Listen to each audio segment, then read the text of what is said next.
I gave my daughter an expensive painting for Christmas, and she contemptuously called it trash and threw it away as useless. A week later, I sold it at auction for $100,000, turning trash into treasure.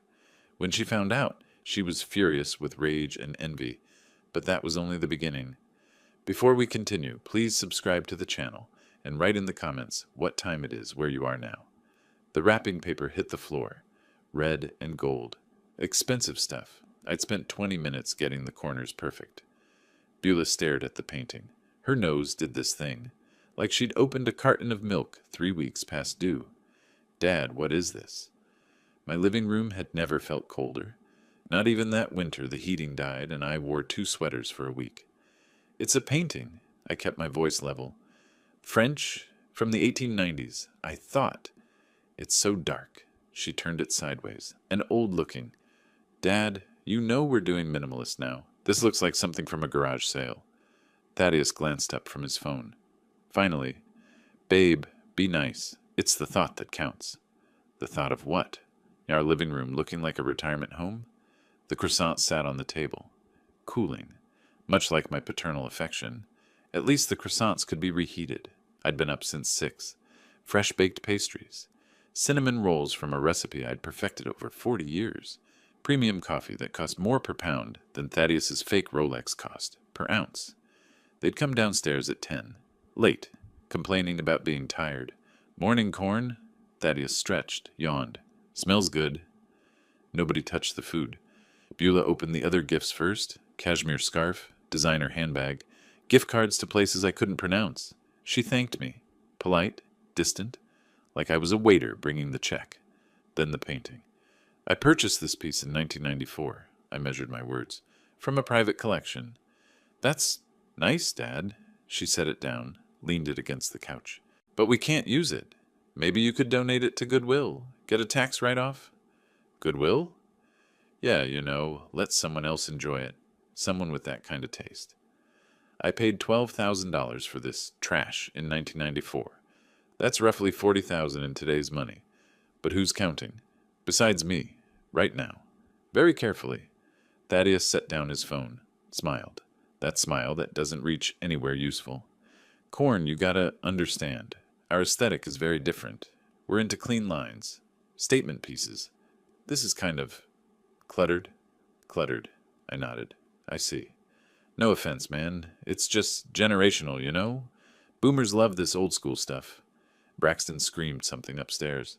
Video game victory or massacre? Hard to tell. Celafina responded with equal volume. My grandchildren, present in the house, absent from this room. Honestly, Dad, maybe keep it in your studio. Beulah checked her phone. It's more your vibe anyway. I stood, picked up the painting. The frame felt heavier than I remembered. Yes, I think I will. Great, problem solved. She brightened. Now can we eat? I'm starving. Thaddeus frowned. Hey, Corn, you okay? You're being weird. I'm fine. Enjoy your breakfast. It's probably cold now. Beulah wrinkled her nose again. We should just order something. I walked to my studio, down the hall. Past photographs neither of them had looked at in 3 years. Family photos, history, mine. The studio door clicked shut. I set the painting on my desk. Morning light hit it perfectly. The lavender fields glowed, purple and gold. Provence in summer, frozen in oil and time. Armand Guillaumin had painted this. 1892. His brushstrokes were distinctive, confident. Each dab of color intentional. The art world knew his work, respected it, treasured it. My daughter thought it was garage sale trash. I unwrapped it completely, studied it. 30 years I'd looked at this painting, every morning, hanging in my bedroom until last week when I'd taken it down. Wrapped it, written for Beulah on the card. My hands didn't shake. They should have. Instead, they pulled my phone from my pocket, scrolled through contacts, stopped. Flossie McCoy, Sotheby's. My thumb hovered. 2 seconds. 3. I tapped. 2 rings. Flossie, it's Cornelius Harrison. Yes. Merry Christmas to you, too. Listen, I have something for your January auction. Something special. The lavender fields seemed to shimmer. Trick of the light, probably. How does next week sound? The painting sat in my passenger seat, buckled in, secured, More care than Beulah had shown it. January 2nd. Santa Fe glittered cold and bright. I parked on Canyon Road, lifted the package. A gallery owner nodded as I passed. Marcus. We'd appraised a collection together in 2018. Sotheby's entrance. Brass handles. I knew which door. Coming home felt exactly like this. Flossie met me in the lobby. Same sharp blazer, same reading glasses on a chain. 25 years, and she still looked like she could authenticate a Rembrandt in her sleep. Cornelius Harrison, she grinned. Is that what I think it is? Depends what you're thinking. She unwrapped it on the examination table. Her hand stopped. I'm thinking Armand Guillaumin, 1890s. Proven, Al, landscape. I'm thinking you've been holding out on us. It was a gift. The recipient didn't appreciate it. Then the recipient is a fool. The examination took 30 minutes. She used magnification, UV light, checked the signature, the brushwork, the canvas weave, all the things Beulah hadn't bothered to ask about. Provenance? Private auction, 1994. Estate of the Duchamp family. I have all documentation. Condition? Museum quality. Controlled environment for 30 years. She made notes. Consulted her tablet. Market comparisons. Recent sales. Current market for Guillaumin is strong. I'm thinking 6 figures. 6 figures. Beulah's garage sale trash was worth 6 figures. How soon can you auction it?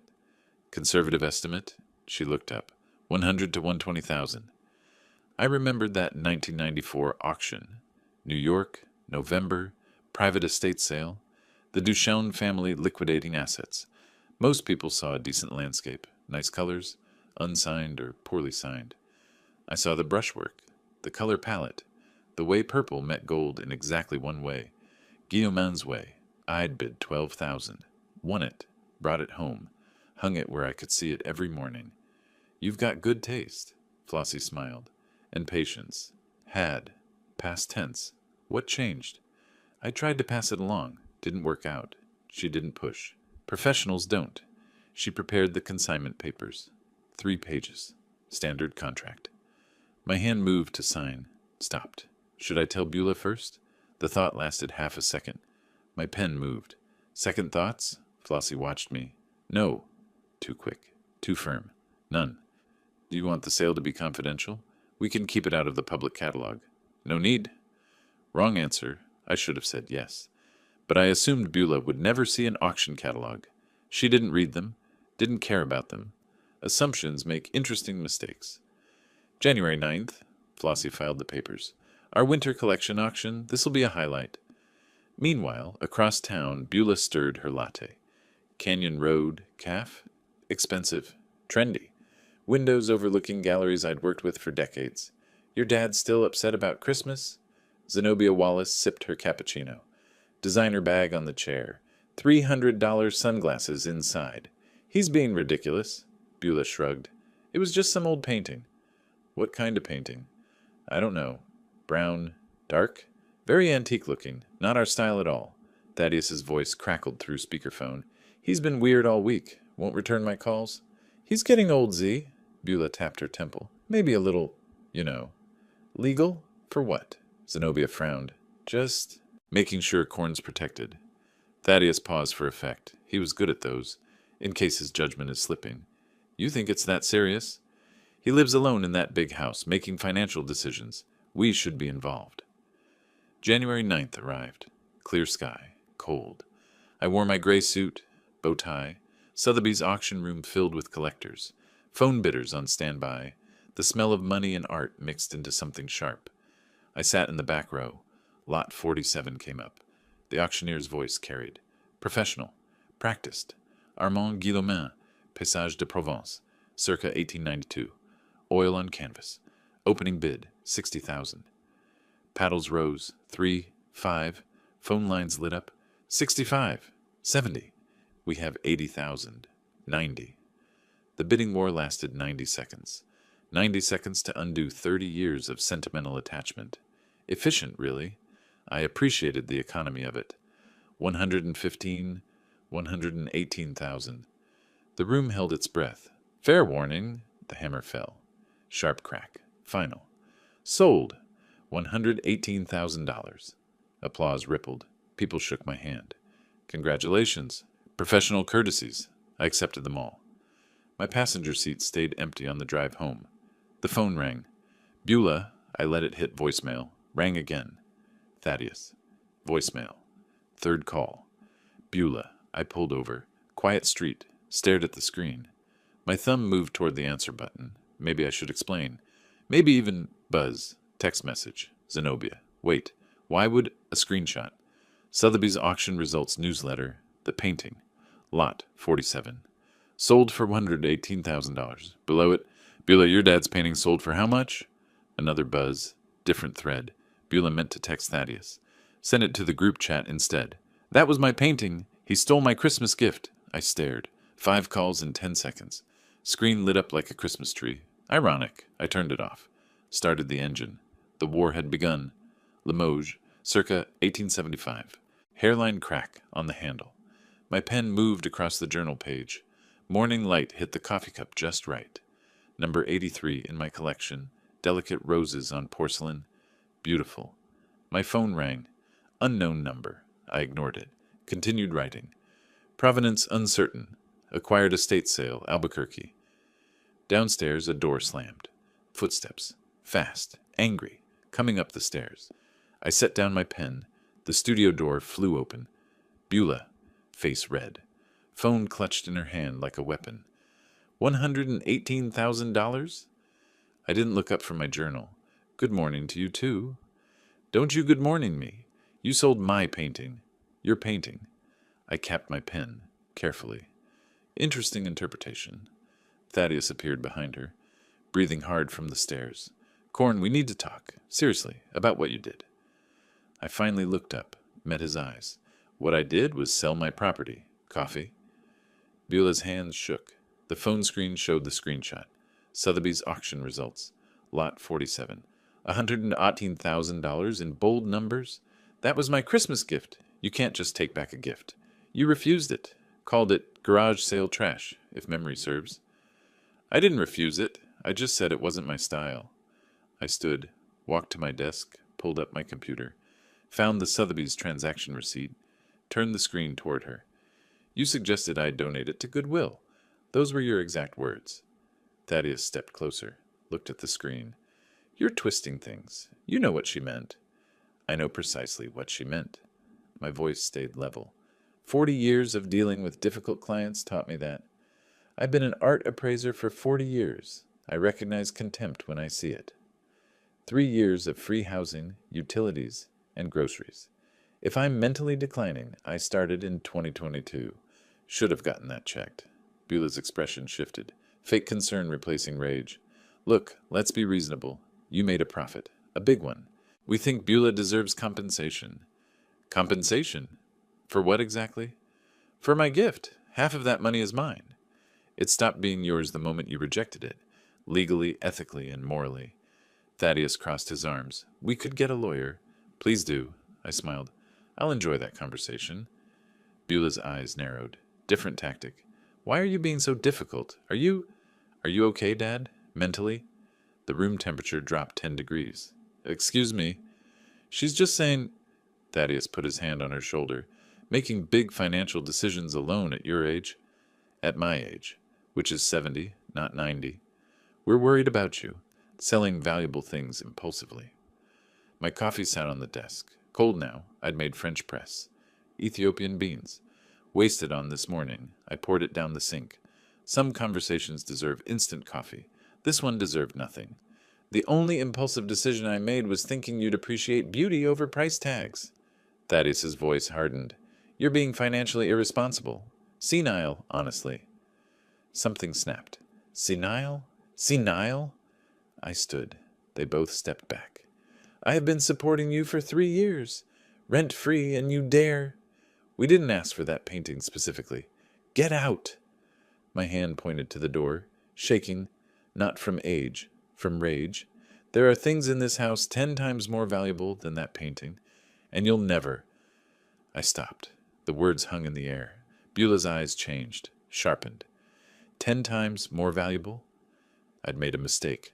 A critical one. Out. Now. Both of you. They left, finally. Beulah threw one last look around the studio, cataloging, calculating. The door closed. I sat, stared at my coffee cup collection, 127 pieces, 19th century porcelain, some worth thousands, most worth sentiment. My phone sat on the desk. I picked it up, scrolled to Lemuel's contact. Video call. He answered on the third ring. Tokyo apartment behind him. Early morning, his time. Dad, what happened? Your sister discovered I sold the Guillaumin, and she's upset after calling it trash. Upset doesn't cover it. I rubbed my eyes. I may have made a strategic error. What kind of error? The kind that involves my temper and their greed. I'll handle it.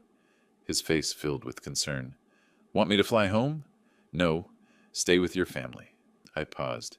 But Lemuel, I need you to know something about your inheritance. We talked for 20 minutes. Plans, possibilities, protection. When the call ended, I pulled out a business card from my desk drawer. Sid Parker, attorney at law. We'd known each other 30 years. He answered on the second ring. Cornelius Harrison. Been a while. I need advice. Estate planning. Everything okay health-wise? My health is fine. My daughter's character, less so. He chuckled. Ah, one of those calls. What happened? She's living in my house. Has been for 3 years. Rent-free. Generous of you. It was. I'm reconsidering my generosity. I'm listening. I need to update my will, and I need to know my legal options regarding house guests who've overstayed their welcome. Are we talking eviction? We're talking about protecting my assets from people who see me as an ATM with a pulse. Silence. Then, when can you come to my office? Tomorrow too soon? 10 a.m., bring documentation. I ended the call, sat in the quiet. Then I walked downstairs, through the living room, past the antique portrait of great-grandmother Cornelia.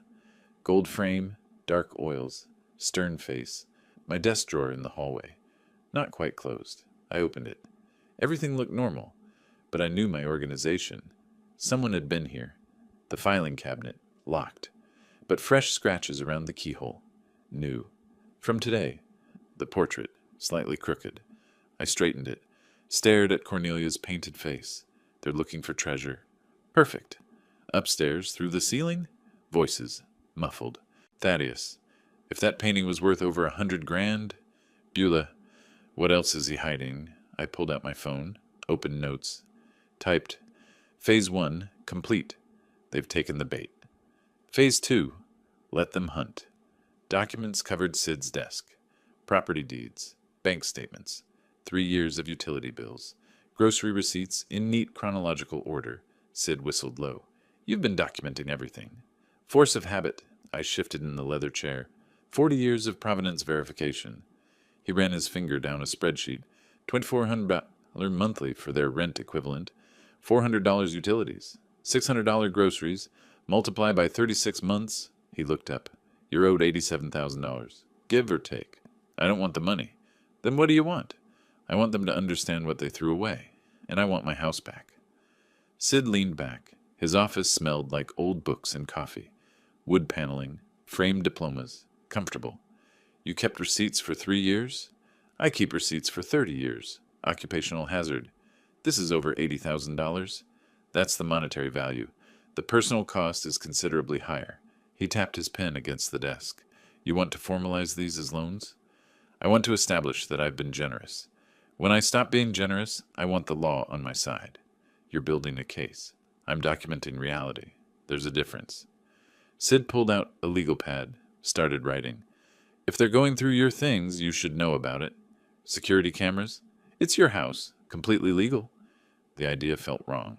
Intrusive. That feels invasive. They're invading your privacy. You're protecting your property. I sat with that. Small one, just in my studio. Start there. See what they do. Back home, they'd already started. I discovered this later. Security footage doesn't lie. Beulah photographed the Remington sculpture on the mantel. Bronze cowboy, worth maybe $8,000. She took 6 photos, different angles. Uploaded them immediately. Thaddeus measured the Chinese vase in the hallway. Ming Dynasty reproduction. Cost me $300 at a gallery closing sale. He spent 20 minutes examining the maker's mark with a magnifying glass, but the portrait obsessed them. Great-grandmother Cornelia, stern Victorian woman, dark background, ornate gold frame, hanging in the living room for 4 years. I'd installed the camera on Tuesday. By Thursday, I had 6 hours of footage of Thaddeus trying and failing to pick my desk lock with a paperclip. He watched a YouTube tutorial. Twice, I could have just given him the key. Would have saved us both time. But where's the fun in that? January 20th. Video call with Lemuel. Evening his time. His face filled my laptop screen. Dad, this sounds serious. It's complicated. Beulah is... she's not who I raised. Money changes people. Lack of money, in her case. She and Thaddeus have debt I never knew about. How much debt? Enough to make them desperate.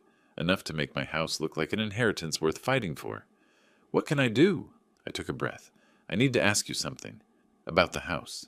His expression shifted, concerned. What about it? I want to transfer 50% ownership to you. Why? Dad, are you sick? I'm perfectly healthy. This is strategic. Strategic how? If Beulah tries to claim rights to this house after, when I'm gone, you'll have equal say. When you're gone is hopefully 30 years from now. Or next week, if she tries to have me declared incompetent. Silence stretched across the Pacific. She wouldn't. She called me senile 3 days ago, in my own studio. More silence. Then, what do you need me to sign? January 23rd. Sid's office. Lemuel via electronic signature from Tokyo. Documents signed, notarized, filed. Lemuel now owned half my house. This made him, technically, Beulah's landlord. The irony was delicious. I considered telling her, then decided the surprise would taste better. Later. January 27th. Gallery opening, local artist. Watercolors of the Rio Grande. I stayed 2 hours. Talked to collectors. Drank mediocre wine. Gave Beulah and Thaddeus a window. Security footage from that night showed Thaddeus in my office. Alone. Systematic. Opening drawers. Checking files. He found the Christie's folder. I watched him pull out the letter. Old letterhead. 1998. Professional appraisal for a portrait I'd authenticated years ago. 18th century. Unknown artist. Estimated value. $800,000 to $200,000. The letter mentioned the portrait was sold in 2005. Proceeds used to purchase this house. Thaddeus didn't read that part. He saw only the valuation. His hands shook as he photographed the document. Ran from the room, calling for Beulah. I watched their conversation in the living room. No audio, but their body language spoke volumes. Thaddeus showed her the photo. Her eyes went wide. She grabbed his phone, read it 3 times. Then they both turned, stared at the great-grandmother portrait. Their gold mine, completely fake. Cost me $200 in 2020.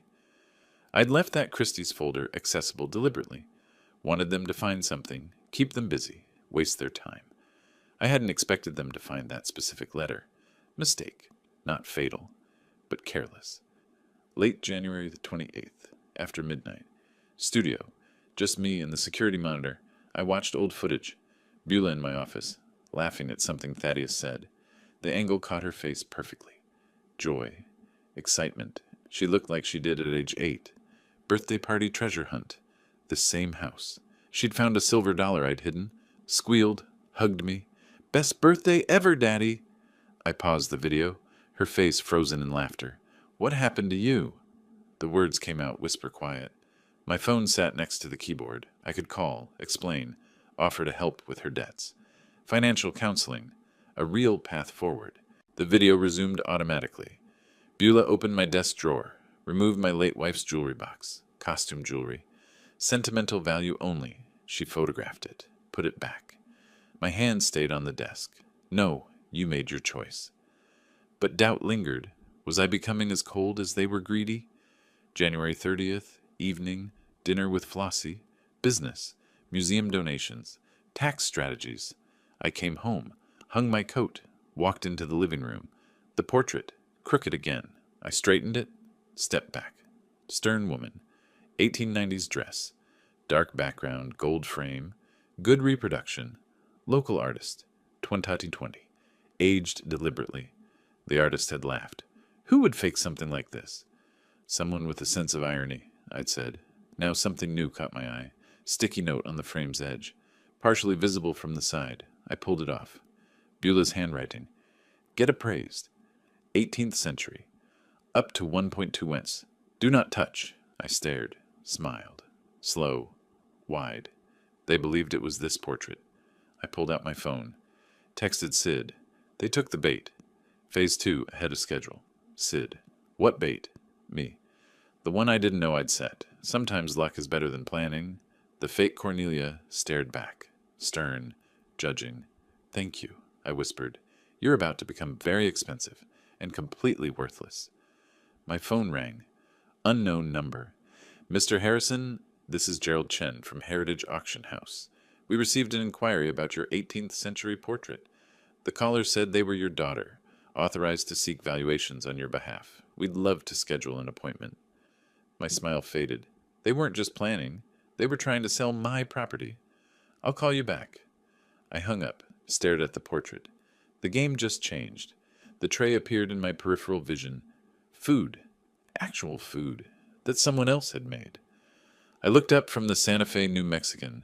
Early February morning. Beulah stood there holding scrambled eggs, bacon, orange juice, and toast that wasn't burnt. Good morning, Dad. Her voice hit notes I hadn't heard since she was 12. I set down the newspaper. Slowly. What's the occasion? No occasion. Can't a daughter make her father breakfast? I took a careful bite of eggs. Folded properly, not scrambled flat. You remember the technique? I remember a lot of things, Dad. We should talk more. About the past. About preserving memories. Preserving memories. I took another bite. Interesting phrase. Beulah made me breakfast 3 days in a row. 3 days. I hadn't experienced this level of maternal care from her since she was in utero. The eggs were competent. The motives were transparent. I ate slowly, savoring both. Thaddeus discovered a passion for art history. Overnight, the same man who'd called my Guillaumin old people clutter now wanted to discuss brush techniques and period framing. Corn, I've been thinking. He appeared in the living room where I was reading. That portrait, great-grandmother Cornelia. Right. Have you ever had it appraised? For insurance purposes? I looked at him over my reading glasses. I know what it's worth. Sure, but officially, with proper documentation. It's documented, extensively. That's good. That's really good. He nodded too many times. Wouldn't want anything to happen to it. No, we certainly wouldn't. He pronounced provenance wrong 4 times in one conversation. I didn't correct him. Comedy requires commitment. Friday night, family dinner, I'd cooked. Roasted chicken, garlic potatoes, green beans. They actually showed up on time. Tell us about great-great-grandmother Cornelia. Beulah leaned forward. We never hear family stories. I paused, set down my fork, as if considering whether to share. Cornelia Duchamp Harrison, born in Paris, 1765. Minor nobility. Beulah's eyes widened. French nobility? Very minor, but enough for a portrait commission. She sat for 3 months. Thaddeus stopped chewing. 3 months? Must have been expensive? Oil portraits took time. The artist was notable. His name is lost to history, but the technique... I touched my chest. Remarkable. And it's been in our family since then. Passed down through 7 generations. My grandfather nearly sold it during the Depression. My father wouldn't allow it. I paused for effect. Some things, he said, are more valuable than money. They exchanged glances. Quick. Greedy. Wise man, Thaddeus said. He was. He understood worth. Later that week, Sid's office. Documents spread across his desk. New will. Museum donation agreements. You're really doing this? Sid looked up from the papers. I'm really doing this. They'll lose their minds. That's the idea.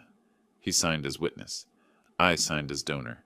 Notary stamped everything, legal, binding, irrevocable. The next morning, Canyon Road Museum. Patricia Morales' office smelled like coffee and old paper. This is incredibly generous, Cornelius. It's time. The piece should be seen, appreciated. The period is perfect for our exhibition. 1890s family portraiture. 1890s? Yes, approximately. She examined the photographs I'd brought. The fake looked good in photos. That's all that mattered. We'll name the gallery hall after your family. The Harrison Room. Perfect. They'll love that. I touched the frame during dinner that night. Reverently, like I was saying goodbye to something precious. Thaddeus's eyes followed my hand like a cat watching a laser pointer. Beautiful piece, he said. Irreplaceable, I replied. Technically true. You can't replace something that was never valuable in the first place. The reproduction cost $200. The frame cost $150. The look on his face? Priceless. That night, their bedroom. I didn't need security cameras to know what they were saying. Their voices carried. He's obsessed with that portrait, Thaddeus said. 7 times he mentioned preserving it. Because it's worth a fortune. Beulah's voice pitched high with excitement. And he's sentimental about it. Sentimental old men make decisions they regret. What do you mean? I mean, what if something happened to him? Not anything bad. Just naturally. Thaddeus, I'm saying we need a plan. That portrait comes to you. Only child. I'm not the only child. Lemuel's in Japan. He doesn't care about this stuff. Silence. Then Beulah. We need to be in the will properly. We keep being perfect, devoted, indispensable. I walked away from their door, back to my studio, locked it, moved to the back corner, behind my drafting table. The large canvas leaned against the wall, covered with cloth. I'd walked past it for weeks, ignoring it deliberately. Now I pulled the cloth away. The real portrait emerged. Luminous skin tones, genuine 18th century technique, masterful composition. The actual Cornelia Duchamp Harrison, painted 1789. I turned it around. On the back, protected by archival plastic. Original certificate of authenticity. Christie's appraisal, 1998. Museum transfer agreement, signed 2020. Anonymous donor, a sticky note in my handwriting. To be revealed after my death. Let them enjoy the fake. CH, 2020. I photographed it. Sent to Sid. Insurance policy. Sat back. Looked at the $1 million masterpiece, then at my phone showing the living room fake. They're hunting ghosts, I said to the empty studio. Beautiful, expensive ghosts. I recovered the real portrait. Returned it to hiding. Tomorrow, formal dinner. Time to show them what their niceness had earned. My phone buzzed. Text from Sid. Documents ready. Museum donation official as of tomorrow. Are you sure about this? Me. Absolutely. Sid. They'll lose their minds. Me. That's the idea. Upstairs, through the ceiling, muffled voices continued. Beulah. If we're extra nice, maybe he'll reconsider the will. Thaddeus. The portrait could be ours by summer. I walked to my bedroom, paused at the door. Summer, I whispered. Optimistic. 6 place settings. Good china. Crystal glasses. The dining room looked ready for celebration. It wasn't. Beulah entered, saw the setup. Stopped. Dad, this is beautiful. What's the occasion? Family meeting. I adjusted a fork. Important announcement. Her eyes lit up. Announcement? About my estate. Time to make some things official. She practically vibrated, already texting Thaddeus. I watched her face. Pure, uncomplicated greed, disguised as joy. The doorbell rang. Are you expecting someone? Our witness. I opened the door. Sid Parker stood there, briefcase in hand. Beulah's smile froze. Witness? Dinner proceeded cordially. Wine poured. Small talk about Braxton's soccer. Cellophana's art class. Thaddeus wore a suit he'd borrowed from my closet. Didn't fit quite right. After the main course, I stood, glass raised. I want to thank you all for being here. Family is precious. Beulah leaned forward. Dad, this is so nice. I've been considering my legacy, what I'll leave behind. Thaddeus dabbed his mouth with a napkin. You have years ahead, Corn. Perhaps. But at 70, one thinks about these things. I paused. I've made a decision about great-grandmother Cornelia's portrait. Beulah's breathing stopped. I'm donating it to Canyon Road Museum. The papers are signed. Transfer is next week. Silence. Beulah's wine glass tilted. Sid caught it before it spilled. You're... what? Thaddeus's face progressed through several colors during my announcement. Pale cream, tomato red, and finally the purple of an overripe eggplant. It was like watching a sunset. A very angry, financially devastated sunset. Dad, wait! Beulah's voice cracked. That portrait has been in our family for generations. Exactly why it belongs in a museum. Proper preservation, climate control, security. But it's your property, your decision to make. I've made it. Her smile stretched, brittle. Shouldn't you have discussed this with family first? I'm telling you now, as a courtesy. Thaddeus turned to Sid. This is a major decision. It's his property. Sid's voice was neutral, professional. Legally, he can donate what he wishes. Who asked you? I'm his attorney. It's my job to ask. I sat back down, sipped wine. The museum is thrilled. They're naming the gallery hall after our family. Beulah congratulated me on my generosity. Her teeth were so gritted, I worried about her dental work. So generous, Dad. The words came out strangled. I thanked her. Poured her more wine. She needed it. The Harrison room? Great-grandmother Cornelia will be the centerpiece. Thousands will see her. Braxton looked up from his potatoes. Will they pay you, Grandpa? Everyone froze. No, Braxton, it's a gift. Charitable donation. Oh, so we don't get money? Beulah grabbed his arm, too hard. Sweetie, this isn't about money. Then why does Mom keep saying, Braxton, not now? Thaddeus pulled out his phone, scrolled through something. These documents, when were they signed? Yesterday. Sid cut his chicken, calm. Notarized and filed. Can they be reconsidered? No. Donation is irrevocable. Beulah set down her fork. Irrevocable? It means permanent, dear. She looked at Sid. Even if he changes his mind? Even then, the portrait belongs to the museum now. Thaddeus's jaw worked. This seems rushed, impulsive. I've been planning this for 5 years. Hardly impulsive. The museum promised to name a gallery after us. The Harrison Room. Our family name, immortalized in Santa Fe culture. Beulah said, How wonderful. She did not look wonderful. She looked like someone who'd just learned Santa wasn't real. The tooth fairy was broke, and her inheritance had been donated to charity. Celafina tugged my sleeve. Will we get to visit it, Grandpa? Anytime you want, sweetheart. Free admission for family. Beulah's voice came out strangled again. Well, congratulations, Dad. Very generous of you. Thank you. The museum is lucky. They are. And so are we. Our family name preserved in perpetuity. Thaddeus pushed back his chair. Right, the name. That's the important thing. Isn't it? Not the monetary value. The legacy. Sid left at 9. Knowing nod. I walked him to the door. Nicely done, he whispered. Thank you for being here. Wouldn't miss it. He glanced back at the dining room. They're planning something. Let them plan. I retired early.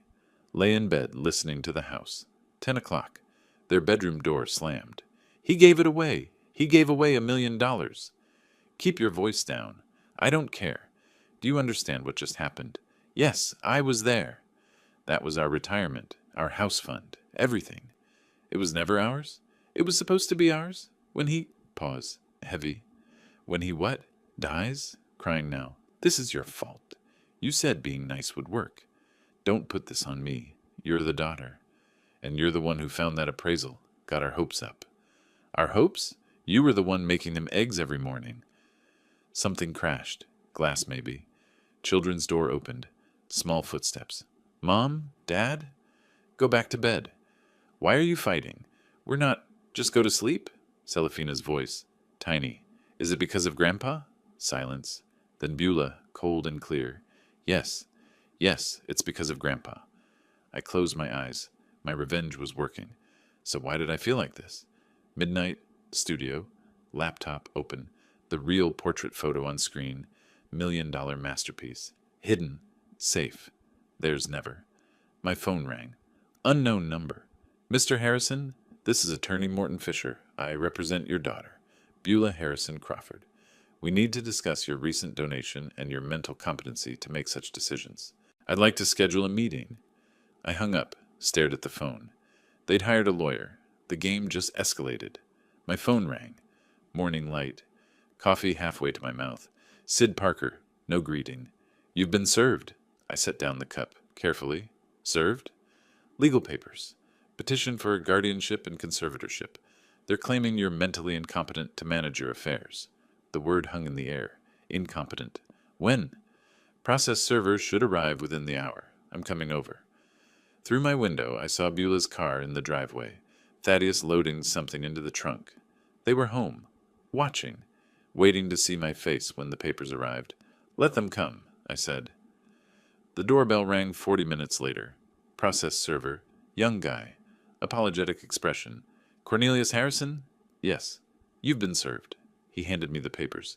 You have 14 days to respond. Have a nice day. I stood in the doorway reading.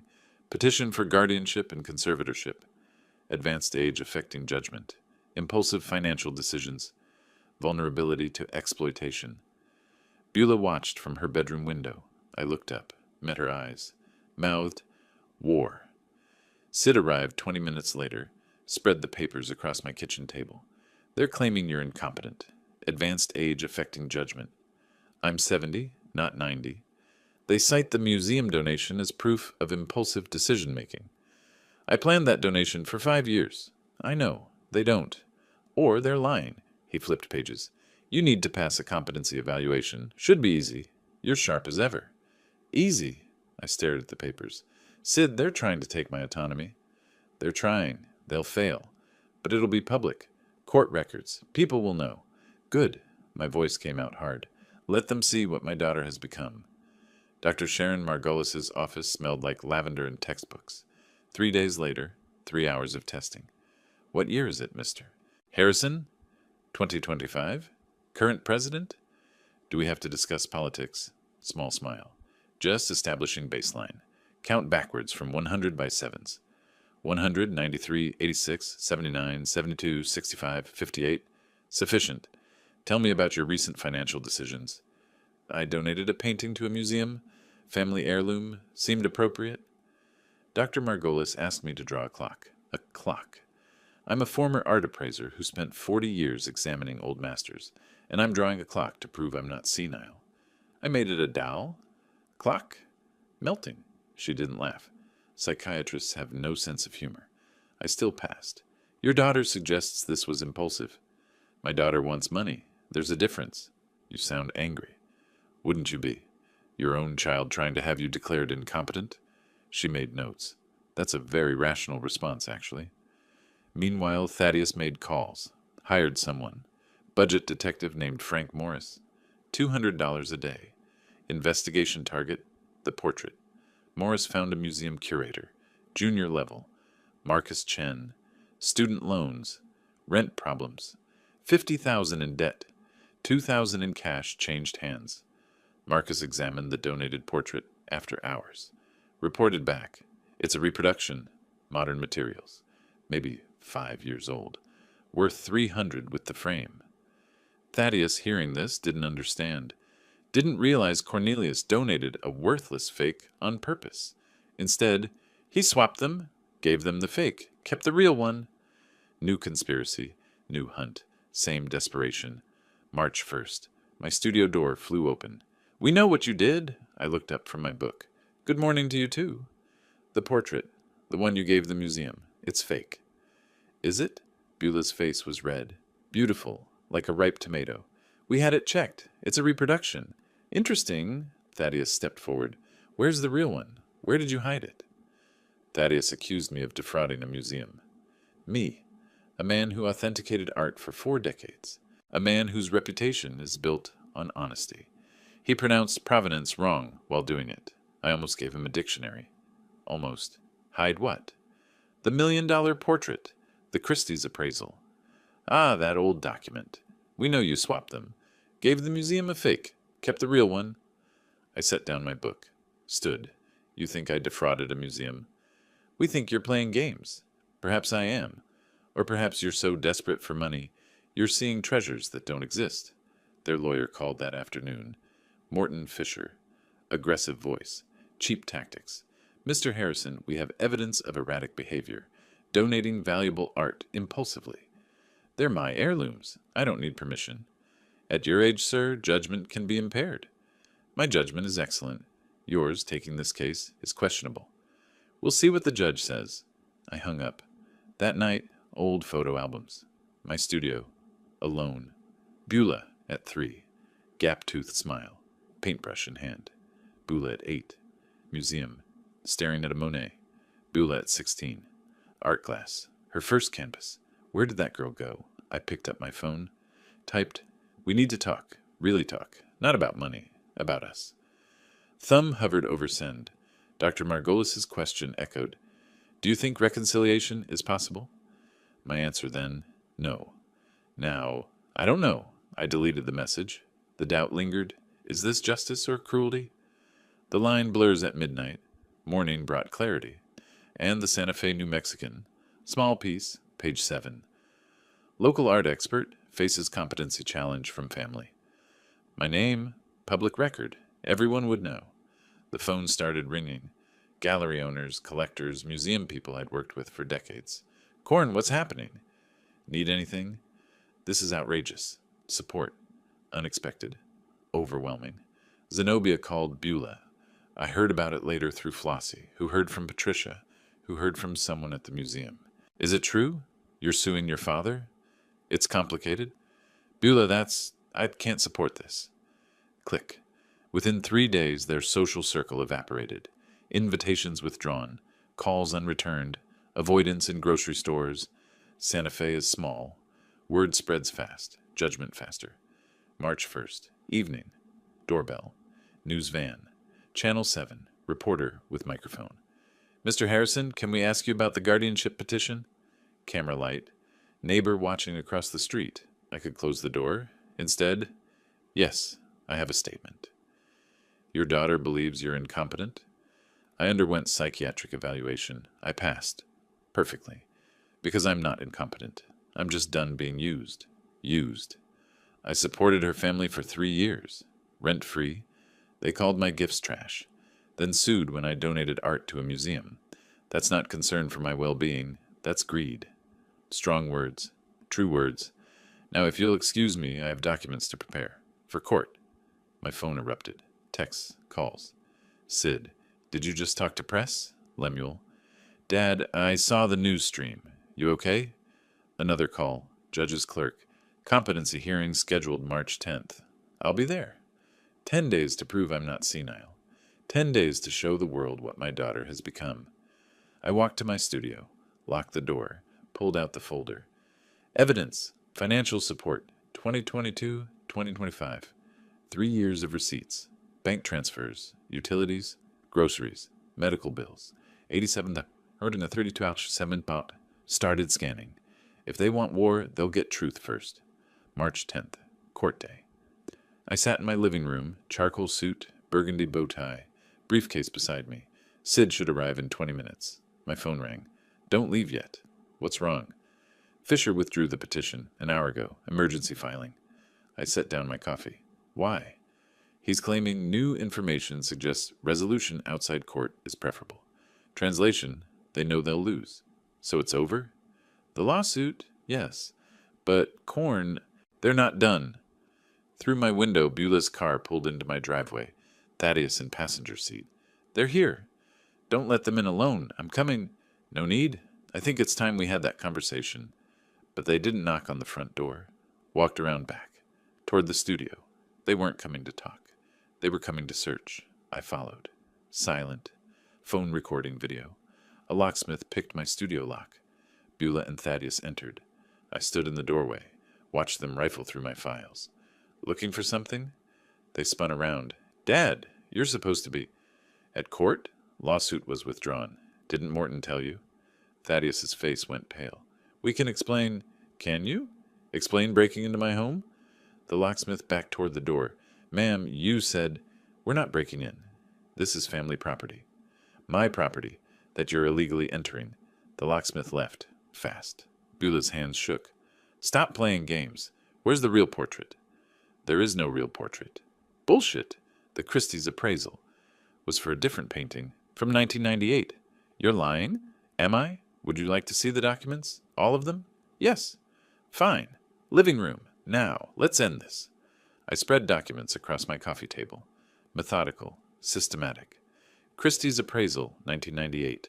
Portrait unknown artist, 18th century. Estimated 800,000, 1.2 million. Thaddeus grabbed it. See? Now read the next page. Sale record, 2005. Sold for $750,000 to private collector. Silence. Heavy. Crushing. What? I sold that portrait 20 years ago.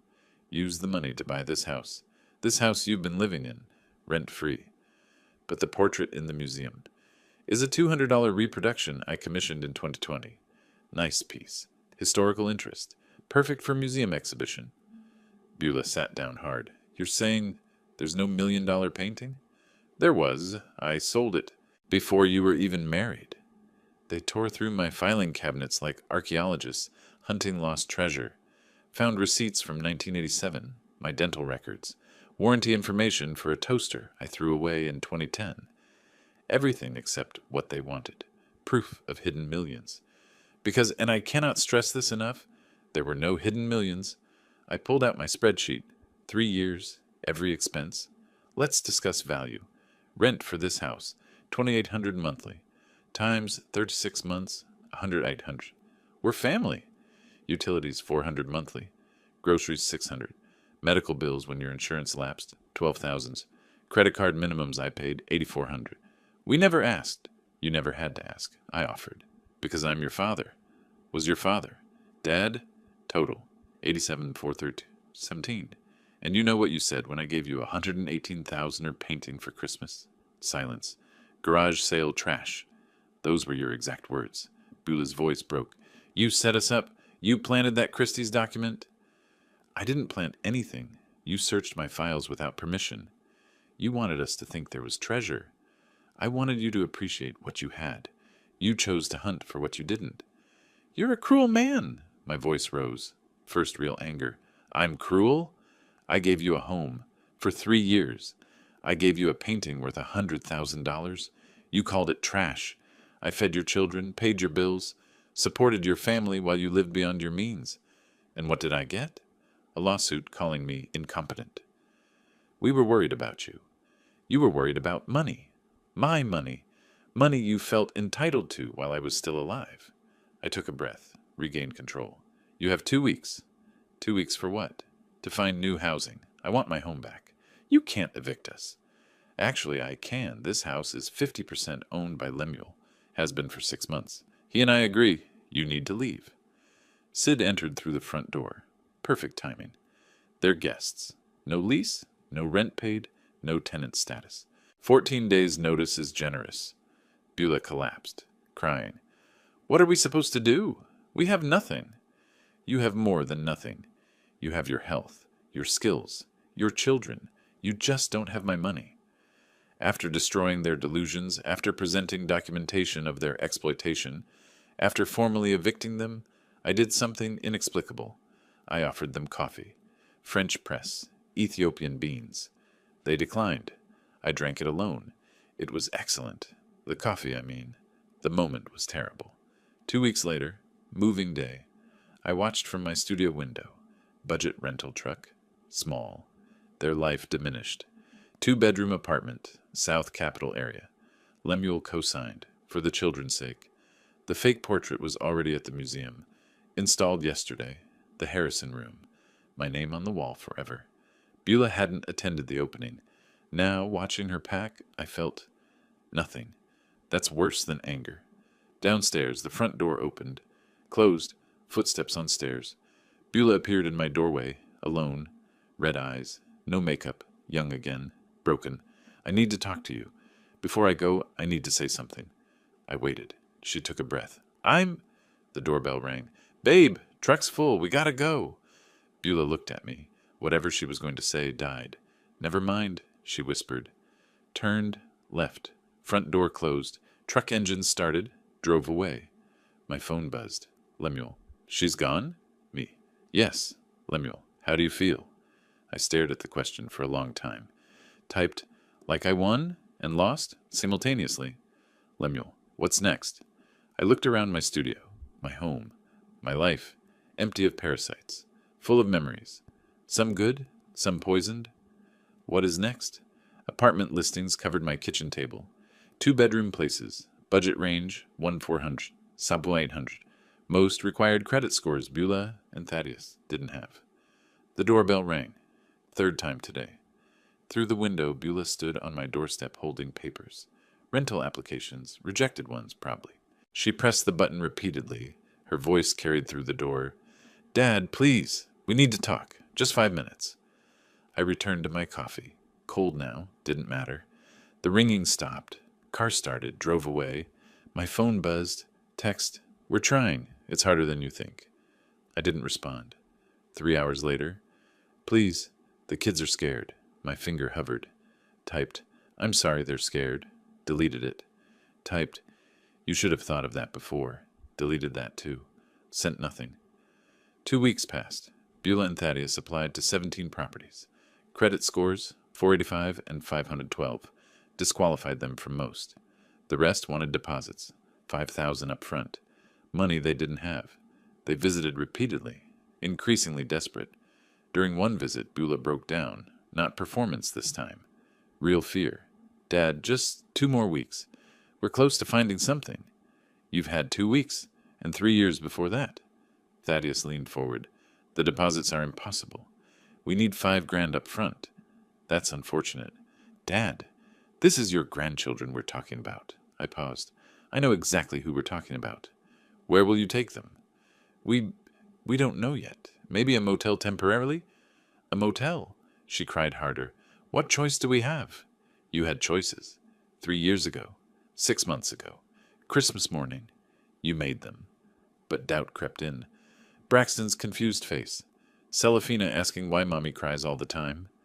That evening, standing in my garden, I heard Thaddeus on his phone. Window open. Voice carrying. "Yeah, man, it's a shit show." "No, he's being a total hard-ass." "I know, right? Whatever. Old geezer's 70. How long can he really hold out? 5 years? 10? I stood frozen. "Exactly. We just wait. House'll be ours. All his crap. Everything. Just gotta deal with his tantrum now." He laughed. Actually laughed. "Nah, Beulah's in there crying, playing the kid card. Might buy us time." My phone was already recording. I called Sid immediately. "Schedule a meeting. Tomorrow. Final." March 12th. My living room. Golden light through windows. The empty space where the portrait hung. Dark rectangle marking its absence. Beulah and Thaddeus sat on the couch. Sid stood beside me. Briefcase open. This was legal proceeding, not family discussion. "Let's review the facts," Sid began. "You've lived here 3 years, rent-free. We're family. You sued Mr. Harrison claiming mental incompetence. You hired a detective. You broke into his studio. We were desperate. You were greedy. There's a difference." I nodded to Sid. "Show them the recording." Thaddeus's voice filled the room. "Old geezer's 70. Wait him out. House'll be ours." Beulah's face went white. You said that?" He took it out of context. "What context makes wait for me to die acceptable?" Silence. Heavy. Final. "I need to clarify something about this house." I pulled out documents. "Half of it belongs to Lemuel. Has for a year." "What?" Sid produced the deed. Transfer dated March 2024. 50% ownership to Lemuel Daniel Harrison. He lives in Japan. He's co-owner, and he's made his position clear. He doesn't want you here. I slid my spreadsheet across the table. 3 years. Every expense. Itemized. Rent equivalent. $2,800 monthly. Times 36 months. Utilities 400 monthly. Groceries 600. Medical bills. Credit cards. Total. 87,432.17. Those were gifts. And you know what you said when I gave you $118,000 painting for Christmas? I leaned forward. Garage sale trash.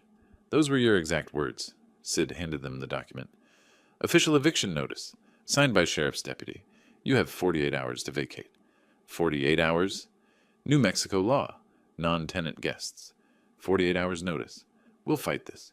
With what lawyer? What money? You're broke. You have no case. Beulah looked at me. You're really doing this? Putting your grandchildren on the street? My voice came out cold, measured, final. I raised you to value beauty, history, and family. I gave you a home when you needed one. I fed your children. I paid your bills. I tried to pass down something meaningful, and you called it trash. Then you hunted for treasures that didn't exist. You tried to have me declared incompetent. You waited for me to die. Every choice was yours. Every consequence is earned. I don't owe you my house. I don't owe you my money. I don't even owe you my forgiveness.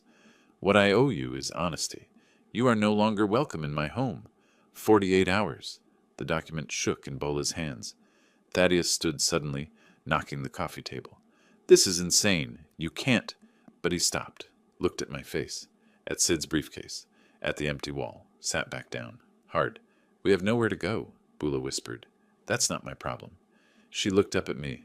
I don't know you anymore. The feeling, I said quietly, is mutual. Sid checked his watch. 3:47 p.m., March 12th, 2025. 48 hours starts now. They left. I watched from the window. Their car sat in the driveway for 10 minutes. Just sitting. Defeated. Finally drove away. Sid put a hand on my shoulder. You okay? I didn't answer, because I didn't know. March 17th. Budget rental truck in my driveway. Thaddeus carried boxes, clothes, kitchen items, toys, smaller loads than they arrived with. Everything valuable stayed with me. It was always mine. Braxton and Celafina sat on the porch steps. Too quiet for children, Beulah directed weakly. That box goes first. No, wait. She looked smaller, physically reduced by these weeks. I turned from the window. Couldn't watch. Couldn't look away either. My coffee sat cold. Third cup today I hadn't finished. The doorbell rang. Not Sid. Beulah. Alone. Face clean. No makeup, raw from crying. Young again. Can I come in? Just me. 5 minutes. I should say no. Open the door wider instead. My study. Morning light. Door open. She stood. I sat. I've been trying to figure out what to say. Practiced in my head. But everything sounds hollow. I waited. I was a terrible daughter. Everything you said is true. Her voice cracked. I called your gift trash. I sued you. I hunted through your things. I waited for you to die. You didn't? Thaddeus did. You just didn't stop him. Same thing, is it? Yes. I'm complicit in everything. I knew what we were doing. I told myself we deserved it because you had money and we didn't. Because life was hard and you were comfortable. Because I felt like you owed me something for... She trailed off. For what? I don't know. That's the worst part. She laughed bitterly. You gave me everything. I had no reason. But I did, and I let that poison me. Silence stretched. I became someone I don't recognize. Someone who'd hurt her own father for money. Someone who'd lie to her children about why we're moving. She wiped tears. I don't expect forgiveness. I don't deserve it. I just wanted you to know. I see what I did. I see who I became. And I'm sorry. She turned toward the door. Sit down. She hesitated. Sat. I don't want your apologies. I want you to understand. I do. No, listen. I leaned forward. You saw price tags everywhere. On me. On everything I owned. You calculated inheritance while I was still alive. That's not about money. That's about seeing me as an obstacle rather than a person. I know. You're right. But you're here. Acknowledging it. That's more than Thaddeus would do. He won't apologize. Ever. He's angry. Blames you. Blames me. And you? I blame myself, finally. I took a breath. The debts. The $87,000. Consider them canceled. Her head snapped up. What? I don't want repayment. I want you to remember that family supported you when no one else would. Dad, but the house is mine. My space, my dignity, my choice. That boundary stands. I understand. I don't forgive you. Not yet. Maybe not ever. But I don't hate you either. You're my daughter. That doesn't change, even when everything else does. She broke down completely. Thank you, she gasped. Thank you for not hating me. I didn't move to comfort her. Couldn't. The wounds were too fresh. Where are you moving? Small apartment, South Capitol. Lemuel helped find it, paid first month's rent. For the kids, he said. Lemuel is generous, like his father. I didn't respond to that. I need to go. The truck's loaded. At the door, she stopped. Will I ever see you again? I don't know. Time will tell. Can I call? Text? You can try. I won't always answer, but you can try. Not forgiveness, not reconciliation, but not total severance either. Space, time, possibility. Maybe. The truck drove away. I didn't wave. That afternoon, Lemuel arrived. Flew in from Tokyo. We sat on the terrace. Sake. Sunset. You did the right thing, Dad. Did I? Her children are in a 2-bedroom apartment. Her children have a roof. Because you arranged it. Through me. I keep seeing her face. When she was 8. She's not 8 anymore. She made adult choices. Adult consequences. Doesn't make it easier. You taught her a lesson, maybe the most important one. He poured more sake. What about your collection? The real one? Bank vault. Safety deposit box 447. 3 paintings. Total value, about $1.6 million. They're yours when I die. Dad, I know you don't. That's why you're getting them. Beulah wanted them, you never asked. What about her? I smiled slightly. She got the most valuable painting of all. A lesson. Priceless. Can't be bought or sold. Maybe in 30 years she'll understand its value. 6 months later. September. My life is quieter now, cleaner, organized exactly how I wanted. I joined an art appreciation society. Tuesday evenings, Canyon Road Gallery. Made 2 friends. Both retired collectors who understand art is about beauty, not investment. Morning routine. Yoga at 7, coffee at 8, museum 3 times weekly. I volunteer at Canyon Road Museum. Patricia asks my advice often. I feel useful. Lemuel video calls twice, weekly. Brought his family to visit. Wife Yuko, 3 children. They stayed in the guest rooms. Redecorated, fresh paint. New memories. The grandchildren called me Oji-san. Grandfather in Japanese. Sounded better than Grandpa. I started painting again. Terrible paintings, but mine. I hung them in my studio where no one judged. The postcard arrived mid-September. Dad, I found work. Interior designer at small firm. Starting over. Learning about value versus price. You were right. Working on myself. Thank you for not giving up on me by giving up completely. Maybe someday we can talk. B. I stared at it, got a magnet, hung it on the refrigerator. Next to it, crayon drawing, age 8. Best Daddy, in crooked letters. I touched both cards, said nothing, but I didn't throw it away either. My life is smaller now, quieter, lonelier, but it's mine. That matters. Justice and love don't always coexist. Sometimes you choose one at the cost of the other. I chose justice. Time will tell if it was worth the price. The terrace overlooks Santa Fe at sunset. The mountains turn purple, then gold, then dark. I sit there most evenings now. Seke, silence, peace. Not happiness, that'll take time, but peace. If you like this story, please like this video, subscribe to the channel, and share your impressions of this story in the comments. To listen to the next story, click on the box on the left. Thank you for watching.